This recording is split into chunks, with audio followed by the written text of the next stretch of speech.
सरकारी स्कूल छात्र छात्री यूनिफॉर्म रंग बदल एणिकी नवम और दशम श्रेणी छात्र छात्री सबुज बदल में बादामी रंगर ड्रेस पिंधे।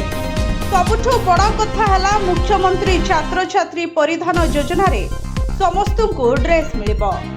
यह सबु सरकारी और सरकारी अनुदान प्राप्त स्कूल को बंटाजिबो। प्रकाश थाउकी 2023 रे पूर्वरु यूनिफॉर्म रंग को बदलाई सबुज पैंट और चेक शर्ट करथिले। एबे नुआ सरकार आसिबा परे पुणी बदलिछि यूनिफॉर्म रंग। पूर्वरु छात्रीक पई व्हाइट ग्रीन चेक सलवार सह ग्रीन जैकेट कला जोता एवं धड़ा मोजा घोषणा करा जायतिला। एहा बाद केवल शनिवार पई प्रथमरु दशम पर्यंत ब्लैक ट्रैक पैंट और टी शर्ट पिंधिबा को कहा जायतिला।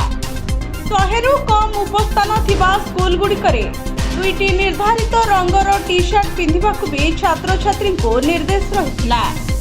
Bureau report HDTV Odia.